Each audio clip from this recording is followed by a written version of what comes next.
Je me souviens du jour de la victoire, on n'y croyait pas vraiment, j'entends un brouhaha, beaucoup de joie, mais je ne savais pas si c'était pour moi ou si c'était pour l'équipe sortante.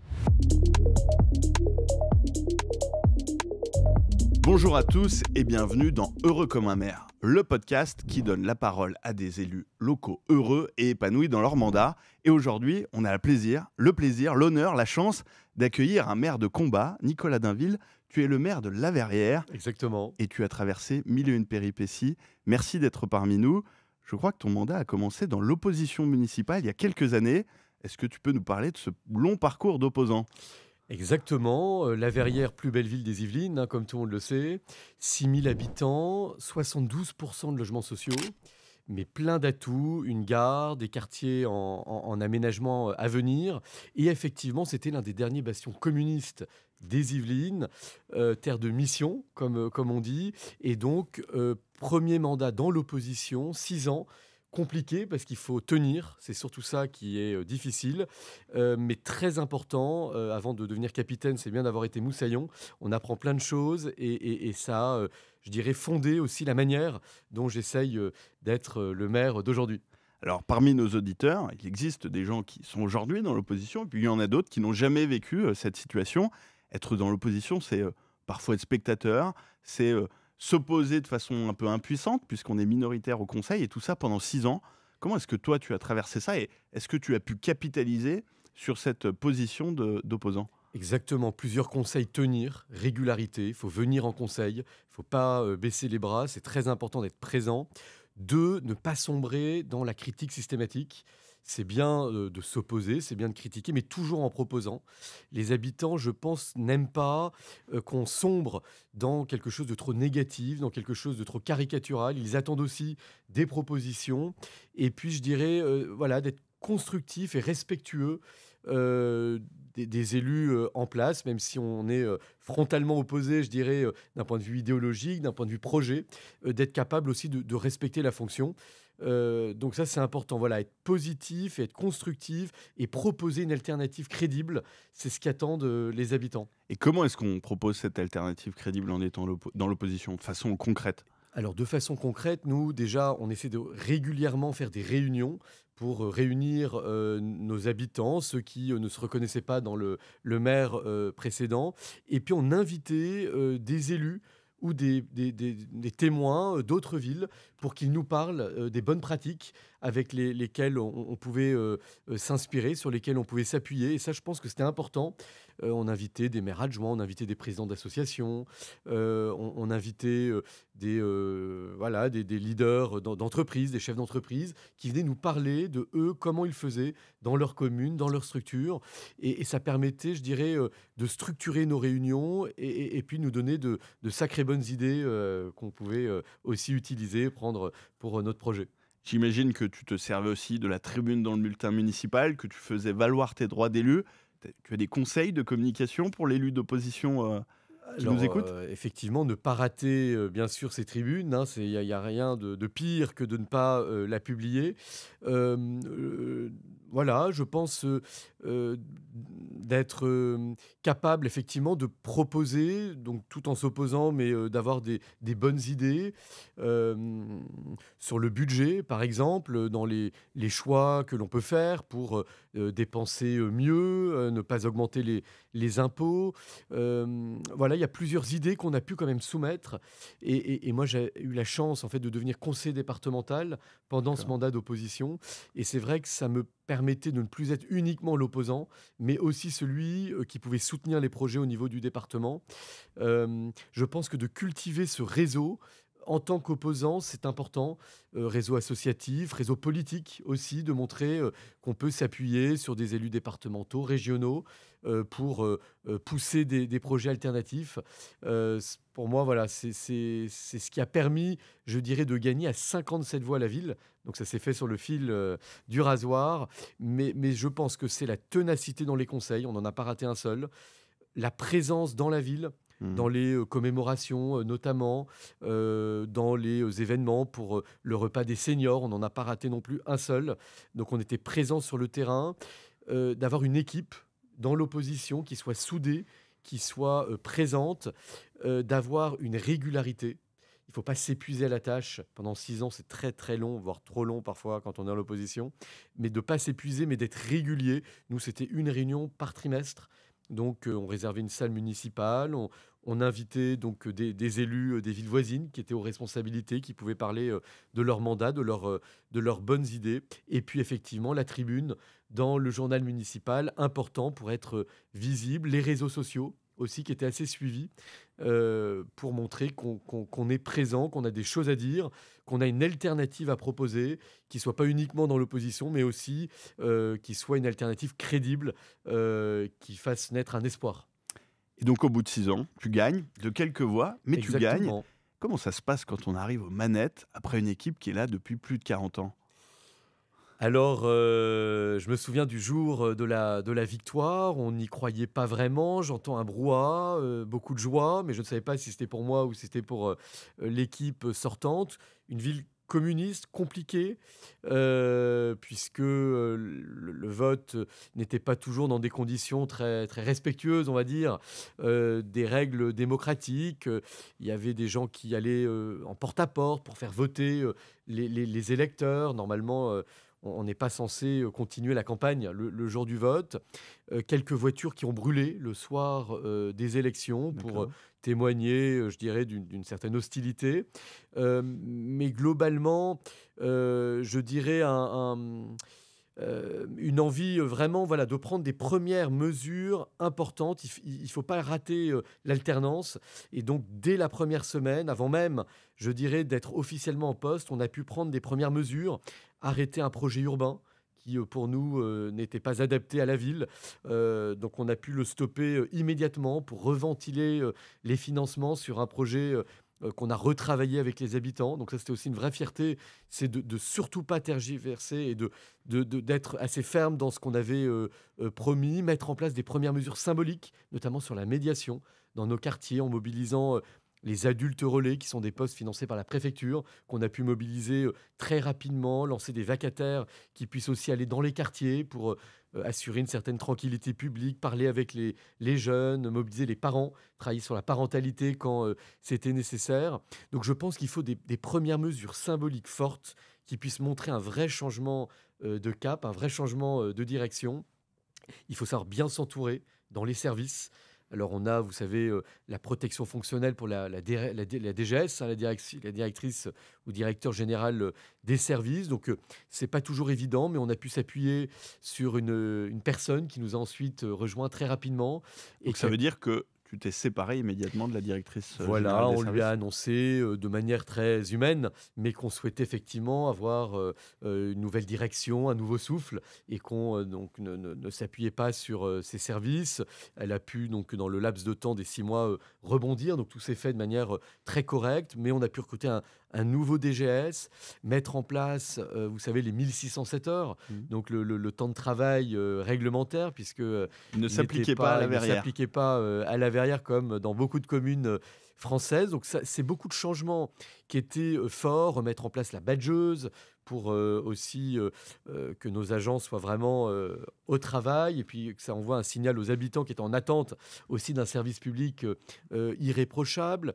Donc tout un tas de changements forts, symboliques, rapides. Il ne faut pas se rater et puis une équipe d'élus qu'on a, mise, vraiment, au travail, sur le terrain.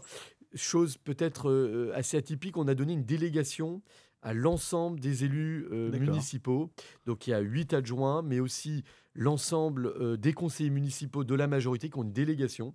Ça permet de les motiver, ça permet aussi de leur donner, une responsabilité très concrète sur tout un tas, de sujets, et donc ça permet aussi, je dirais, d'avoir une équipe qui tient dans la durée. Voilà, quand on la responsabilise, ça permet, de l'avoir motivée, les 6 années, qui suivent. Une équipe qui tient dans la durée, d'autant que dans la durée, ta commune, a vécu, quelques difficultés. On rentrera en détail, tout à l'heure, mais comment est-ce qu'on maintient une équipe? Alors on l'a compris pendant 6 ans dans l'opposition en étant très régulier, mais ensuite dans le mandat qui est un mandat de combat où vous avez traversé beaucoup de choses. Le maire, c'est le manager. Quels sont tes conseils de maire manager? Alors les conseils de maire manager, c'est de prendre du plaisir dans ce qu'on fait. On parle souvent des difficultés, des mères et Dieu sait s'il y en a, mais je pense que, être mère, ça rend très heureuse. C'est le plus beau, des mandats, du monde et donc de prendre du plaisir et de se donner, d'être au service de ses habitants, là, ça rend très, très heureux et puis c'est la 1re, des choses. Nous, on a essayé de faire rayonner la ville. On avait souvent mauvaise presse, malheureusement pour des faits divers, de manière parfois caricaturale ou excessive, exagérée et donc on a essayé de mettre en place des actions qui permettaient de faire rayonner la ville et de nous rendre fiers, de nous rendre heureux et fiers et de renforcer ce sentiment d'appartenance dans la ville. Alors, par exemple, quelles sont ces actions qui rendent fiers tes habitants et tes élus? Alors la première, ça a été pour les mariages. C'est pour moi la plus belle des actions du maire. On participe au bonheur, des époux et donc j'ai réhabilité une tenue de maire qui date de Napoléon III, D'accord. un décret impérial de 1850 qui, n'a jamais été abrogé depuis, qui est tombé en désuétude, mais qui est toujours d'actualité et donc j'ai fait faire sur mes deniers personnels, très important, une tenue avec le bicorne, avec, l'ensemble du veston, du nœud papillon, de l'ensemble de cette tenue qui est magnifique et qui, donne envie, aux gens de se marier à la Verrière. J'ai des demandes, parfois de gens extérieurs qui demandent est-ce qu'ils peuvent venir à la Verrière.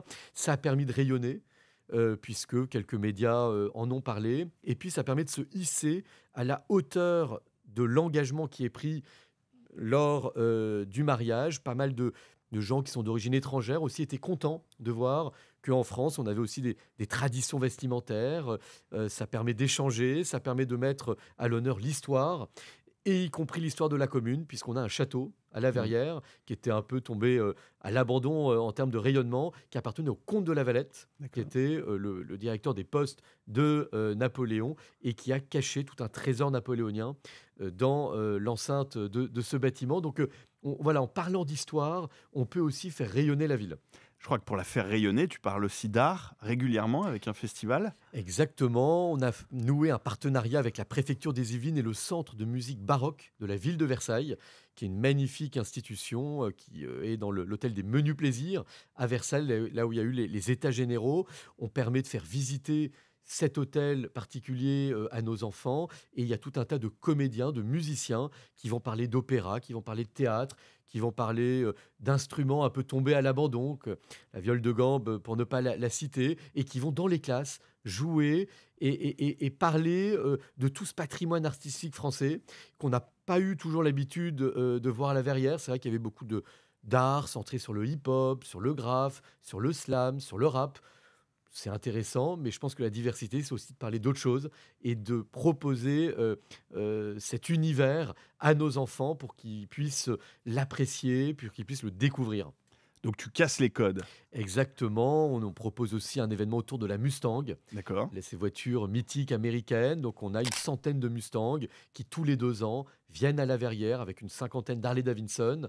Donc on a, On the Road Again, une espèce d'ambiance américaine qui, surgit. Donc là aussi, ça décoiffe parce que, beaucoup de Verrières n'avaient pas l'habitude de découvrir leur ville en Mustang ou en Harley Davidson, moyennant, 2 € qui sont reversés à des associations. On peut rentrer dans ces motos, monter sur ces motos, rentrer dans ces voitures et découvrir la ville d'une autre manière et puis, effectivement parler de notre commune aussi de manière, atypique. Ça, c'est aussi une vraie fierté qu'on a mise en place. Ta commune est en mutation, à la fois sur des projets immobiliers, mais aussi malheureusement de façon un peu contrainte. Je crois que des écoles ont été incendiées récemment.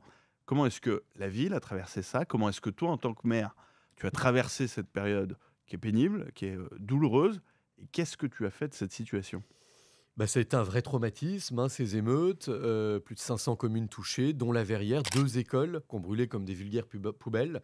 Ça en dit long sur, l'état du pays. Je dirais que ça nous a, redonné beaucoup de sens à notre mission. On s'est dit: «On ne peut pas laisser nos enfants privés, d'école. Ils ont le droit à l'excellence, eux aussi, et donc il faut se battre, d'autant plus dans cette période. Donc, on a mis en place des navettes gratuites grâce à la région Île-de-France pour emmener ces enfants qui étaient privés d'école dans une autre école qui appartenait à la région. Et puis, avec le département des Yvelines, on s'est mobilisé pour reconstruire cette école. Et nous, on ne voulait pas une école stéréotypée banlieue. On ne voulait pas du moderne, du coloré, une école typique de cité. On voulait au contraire une école typique des beaux quartiers. On voulait offrir à ses enfants ce que Hoche est à Versailles ou ce qu'Henri IV est à Paris. Et donc, on a fait le choix d'une école d'excellence architecturale avec un fronton, avec un cloître, avec une cour d'honneur, avec symboliquement l'excellence qui soit à portée d'habitation pour ses habitants. Je dirais que le beau ne doit pas être réservé qu'aux beaux quartiers.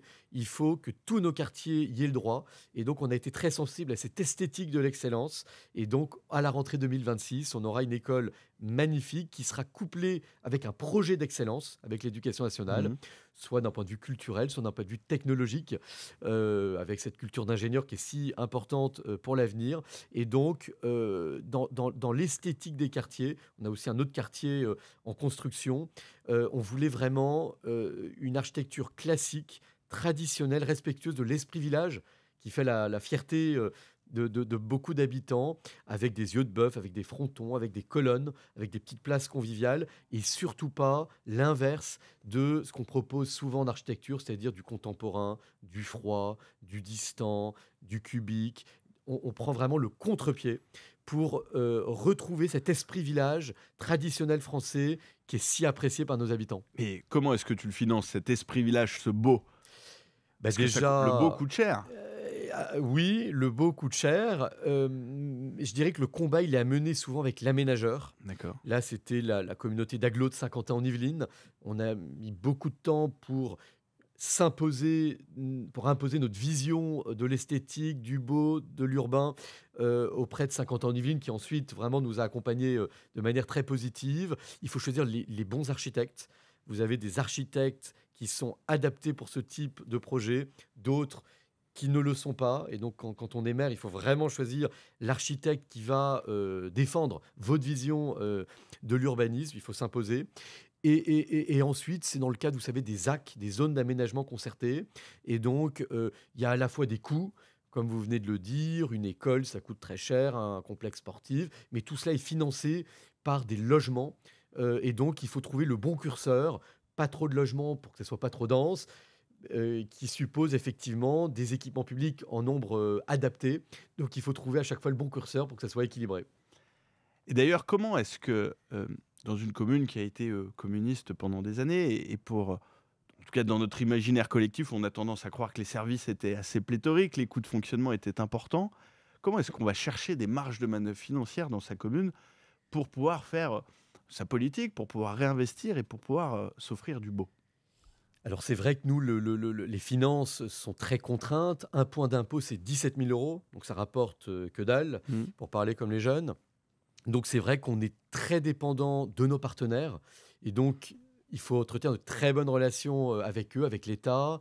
On a la chance d'avoir des préfets qui sont mobilisés, avec le département qui est le premier partenaire des communes, avec la région qui également nous soutient. On en a parlé notamment suite aux émeutes et puis l'agglomération qui prend beaucoup d'importance pour les villes. Et effectivement, on peut soit être en hostilité. Je pense pas que ça soit la bonne méthode. Il faut au contraire, je pense, s'appuyer sur ces agglos pour en faire un outil au service des communes. Et c'est vrai que nous, grâce à tous ces partenaires, on arrive à s'en sortir, mais on est dans une situation de dépendance et donc il faut qu'on en sorte progressivement à travers des développements urbains, à travers des nouveaux quartiers, pour qu'on soit plus autonome financièrement, budgétairement. C'est tout l'enjeu, mais ça prend 2, 3 mandats, mais en tout cas, on y est déterminé. Tu es déterminé, tu es un maire heureux et pourtant tu as toi-même traversé des difficultés. J'ai lu dans la presse en préparant la réunion que ta voiture avait été vandalisée, que tu avais été menacé. Comment est-ce que tu as vécu ça intimement et comment plus largement, parce que c'est souvent eux les plus touchés, tes proches ont traversé cette période? Alors c'est sûr que c'est très désagréable de se sentir visé, d'avoir son véhicule détérioré. D'autres maires ont vécu pire que moi, hein. Je pense à la maire de Saint-Cyr-l'École Mmh. notamment, dont le véhicule a quant à lui été totalement incendié. Je dirais que l'État est assez réactif. Malheureusement, en termes de justice, Ce sont des longues procédures et puis parfois à la clé, des sanctions qui ne sont pas à la mesure. Celui qui m'avait caillassé mon véhicule, par exemple, a eu un simple rappel à la loi. Donc, très clairement, c'est pampan-fefesse, hein, c'est pas, très, dissuasif pour la suite. Donc je pense qu'il faut des mesures fortes d'un point de vue, judiciaire qui soient beaucoup plus fermes, beaucoup plus automatiques et plus dissuasives. Donc ça, c'est une grosse attente, des maires de France. En tout Mmh. cas, moi, j'aimerais bien qu'il y ait des mesures beaucoup plus, importantes. Et puis effectivement, un des premiers conseils qui m'avait été donné quand j'avais été élu, c'était un maire. Il m'avait dit: «J'ai un conseil». Alors je pensais que ça concernait plutôt la ville. Il m'avait dit: «Non, non, prends soin de ta famille». C'était le premier conseil et effectivement, c'est important d'être soudé avec, son conjoint, avec ses enfants, de pas les oublier dans ces moments-là, de mettre quand même un peu de distance pour les mettre à l'abri, Mmh. pour tenir aussi dans la durée. C'est important qu'ils ne soient pas, trop, impactés et Dieu merci, j'ai été voilà très très entouré et ça n'a pas, entaché ma détermination à continuer. Mais c'est effectivement la famille est essentielle pour, aussi durer dans ces mandats qui sont, très impactants. Tu l'as dit, le soir de ton élection, des voitures brûlent. Alors tu mets en œuvre un certain nombre de choses, dont des parents référents, des adultes référents, des médiateurs. Comment est-ce que tu gères le volet sécurité, qui est quand même une des compétences, fondamentales du maire dans ta collectivité? Alors, on a essayé d'attirer des policiers municipaux, c'est très compliqué. Il y a 1 500 postes, manquants, en Île-de-France, mais là, parfois, on tombe sur des perles et on a eu la chance d'avoir une perle. On a donc une équipe de policiers municipaux, donc on est une petite ville, mais on a donc, voilà, en tout, on aura 2 policiers municipaux, 2 ASVP, hein, agents de sécurité, sur la voie publique et on a eu la chance d'avoir une responsable de police municipale qui soit également, brigade canine. Donc il y a, 3 chiens, des chiens qui sont renifleurs, qui sont aussi des chiens, qui peuvent être des chiens de défense et donc ça, c'est aussi une vraie fierté, de la commune d'avoir cette brigade canine qu'on est en train, de mettre en place.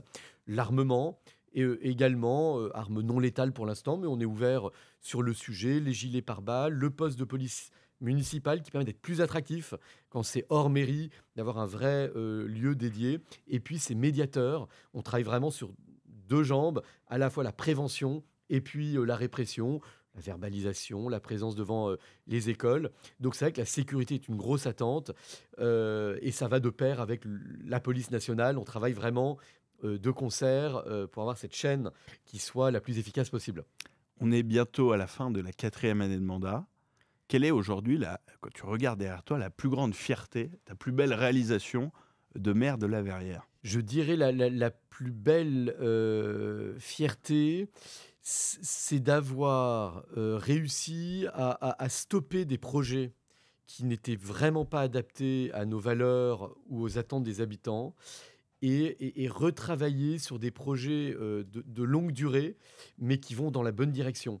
On mène par exemple un projet ANRU, donc avec l'Agence nationale de rénovation urbaine, qui est très complexe à mettre, en place, mais on a tenu face à par exemple des énergumènes comme Adama Traoré qui venait, de manière très virulente, alors qu'il vient de Nez-sous-Bois, exciter un certain nombre d'habitants. On a tenu, on n'a pas lâché pour, investir dans ce quartier du Bois de l'Étang, près de 80 millions pour reloger les habitants. Donc on a 3 tours qui vont être démolies pour aérer le quartier, pour lui redonner un nouveau souffle, une nouvelle dynamique et je dirais que ma plus grande fierté, c'est de ne pas avoir cédé, c'est d'avoir tenu bon pour préparer l'avenir de ce quartier puisque, on va permettre de reloger ses habitants, dans de très bonnes conditions. Le relogement a déjà, va s'achever dans quelques mois. On va pouvoir réhabiliter toutes ces tours et pour la qualité de vie des habitants, c'est essentiel. Changer les ascenseurs, changer, les canalisations, les boîtes aux lettres, les peintures et réinvestir sur l'éducation avec cette nouvelle école qui va bénéficier des crédits aussi, de l'ANRU, sur la nouvelle maison de quartier.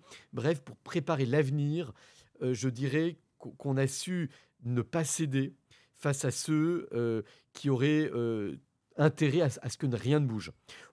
On va également mettre en place les blues à l'école, l'expérimentation nationale pour, essayer de travailler pour gommer ces inégalités, sociales, pour renforcer ce sentiment d'appartenance comme dans une équipe, de sport, on portera tous le même maillot.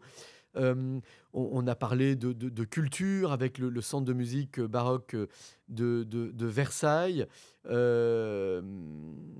et également un projet essentiel. Donc là, il va avoir lieu, c'est Historock. Donc un projet sur l'histoire de France. Suite aux émeutes, j'ai constaté un niveau de haine très inquiétant, un pays très très fracturé que j'ai pu constater in situ dans nos quartiers. Donc pour créer cette unité française, il faut qu'on soit rassemblés et on va donc proposer avec Dimitri Casali, ce grand historien, un opéra rock donc pour nos élèves qui va avoir lieu au mois de décembre prochain. Donc 17 scènes d'histoire de France, de la France des cathédrales à la France du général, dans une version historique très consensuelle, très rassembleuse pour transmettre cette beauté historique à nos jeunes enfants. Et donc ça va cartonner.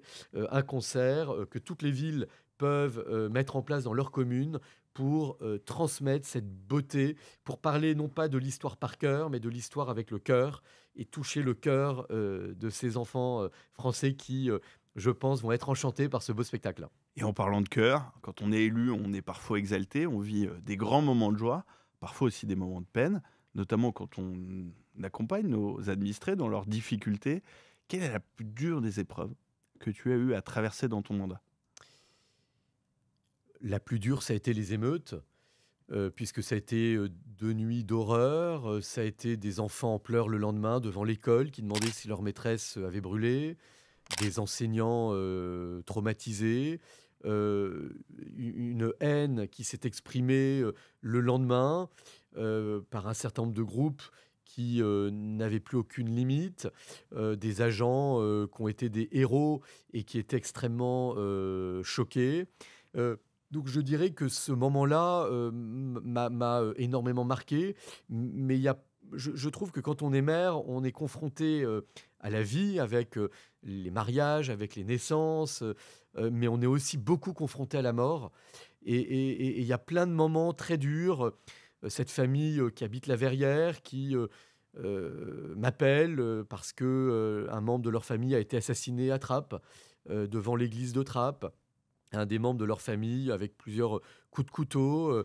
Quand vous avez l'enfant de ce monsieur assassiné qui vous appelle et qui vous demande si ce monsieur peut être enterré à la Verrière. Je dois dire que ce sont des moments qui vous ébranlent, qui vous bouleversent. Ce sont des moments qui sont de simples faits divers pour la presse. Donc ça fait même plus la une des médias. Et je me dis qu'il y a quelque chose d'inquiétant en France, qu'on s'est habitué à l'horreur, qu'on s'est habitué au mal, qu'on n'est même plus choqué par des choses qui devraient en fait nous bouleverser. Euh, je dois dire que voilà, ces deux moments me viennent à l'esprit et ont été particulièrement douloureux à vivre. Et comment est-ce qu'on traverse ces moments en tant qu'élu? Et est-ce que parfois tu te demandes pas pourquoi tu fais tout ça? J'ai lu que tu avais été diplômé de Sciences Po, d'HEC, que tu as même travaillé à l'Élysée, et tu décides de t'engager pour le bien commun dans ta commune, et tu traverses tout ça. Est-ce que parfois tu n'as pas envie de jeter l'éponge? Heureusement non, grâce à l'équipe, d'où l'importance d'avoir vraiment une belle équipe d'élus. Peut-être un conseil aussi aux futurs candidats. Moi, je dirais il y a trois conditions pour recruter ces membres dans son équipe. Le premier, c'est la loyauté. Il faut vraiment une équipe, un membre de l'équipe municipale qui soit loyal, hyper important. Le deuxième, c'est la disponibilité. C'est vrai que quand ils sont à vos côtés tout le temps, on gagne un temps fou et on n'est jamais seul. Et puis le troisième, la compétence. C'est vrai qu'on dit souvent les idéologies divisent, les compétences rassemblent. Et donc avec une équipe de membres très différents, on ne pense pas tous la même chose, on vote pas tous le même candidat, sauf au municipal, hein, je vous rassure, mais d'avoir vraiment des compétences, c'est essentiel, mais ça vient en dernier. Loyauté, disponibilité, compétences. Et je dirais grâce à cette équipe, et aussi une équipe, la directrice générale des services, une équipe d'agents avec qui on a plaisir à travailler. Ça permet vraiment de tenir. Et puis je trouve que c'est des mandats, comme je disais, le plus beau des mandats du monde, puisqu'il a du sens. On est au contact de l'humain. On n'est pas que dans le blabla ou dans le théorique. Moi, j'ai travaillé pour un député. C'est vrai que c'était très théorique. Des propositions de loi, parfois pour faire du bruit, plus que pour changer concrètement la vie des gens. Là, je trouve que ce qui est agréable quand on est maire, c'est d'avoir un impact très concret dans la vie des gens. Quand on crée un nouveau quartier avec des aires de jeu, avec des tables de ping-pong, avec du street workout pour promouvoir le sport, très concrètement, on voit au quotidien des jeunes, des familles s'emparer de ces équipements. Ça a du sens.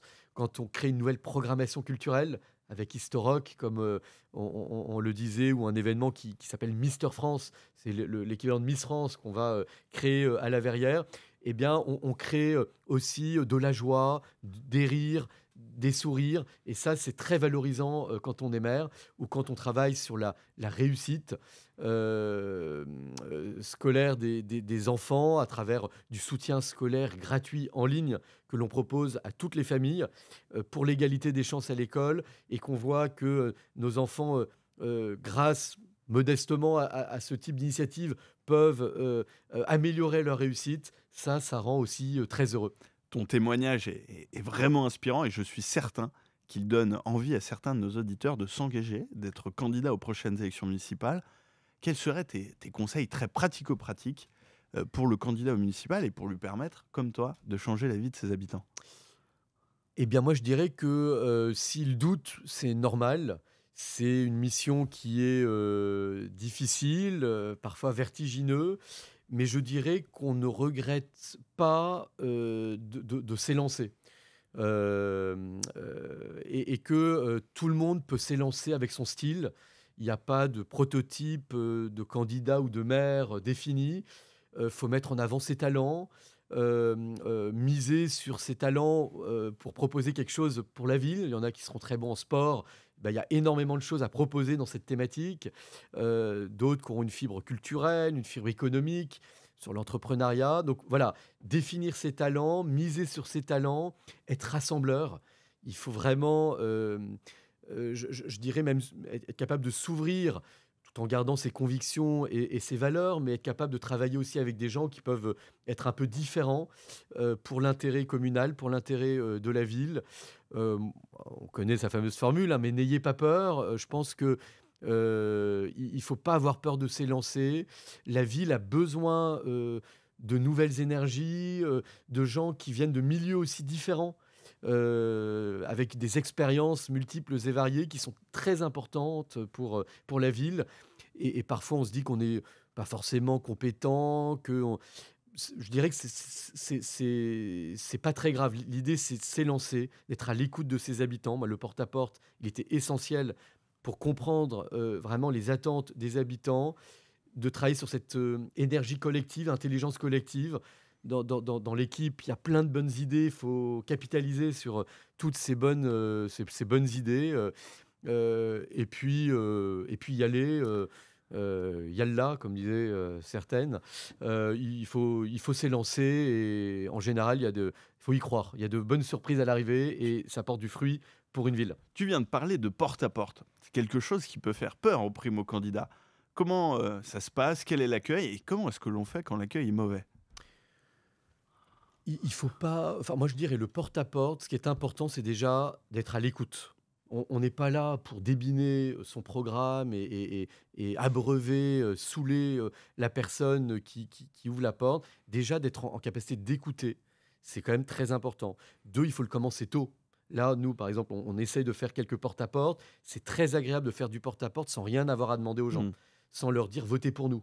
Déjà, rien que d'aller à leur rencontre, de comprendre leurs attentes, leurs préoccupations, de prendre des notes, parfois de prendre leurs contacts Hmm. pour les tenir informés de ce qui sera fait ou de ce qu'on pourra proposer suite à leur interpellation. Donc, de maintenir le lien, ça c'est important. Euh, et puis, effectivement, voilà, d'accepter d'être en écoute, de ne pas débiner, de ne pas trop parler, là, comme je suis en train de le faire aujourd'hui, et puis de laisser un document important avec un contact, avec un projet, un programme à remettre voilà, en main propre ou de manière personnalisée dans la boîte aux lettres. Donc je dirais écoute, maintien du lien, très important. Faut que ça débouche sur une prise de contact pour pouvoir inviter la personne ensuite à une réunion ou répondre à ses questions. Et puis, ne pas se dire que c'est fait pour dire le maximum de choses, mais de laisser un document qui résumera très très bien le projet, le programme. Voilà, je pense que c'est. Mais je pense que le contact dans les porte-à-porte, il est important. Et surtout, de faire plusieurs quartiers dans la semaine, de ne pas tout concentrer sur un quartier, pour aussi que les gens comprennent que le futur candidat est partout, entre guillemets, ne néglige aucun quartier. Souvent, on dit quand il pleut, il faut faire les bâtiments collectifs, et puis quand il fait beau, les villages. Ne pas mettre de lacets aussi, parce que quand il y a beaucoup d'escaliers, parfois les gens nous invitent chez eux, il faut être capable d'enlever et de remettre rapidement ses chaussures. Et puis de ne jamais être seul. Je pense que c'est important d'être au moins à deux, pour aussi être capable de répondre aux questions ou de présenter son équipe. Très bien. Merci Nicolas Dainville pour Merci. cet épisode inspirant qui nous prouve que rien n'est jamais perdu et que tout est possible dans notre beau pays grâce à l'échelon communal. À très bientôt sur Politiquet. À très vite. Merci.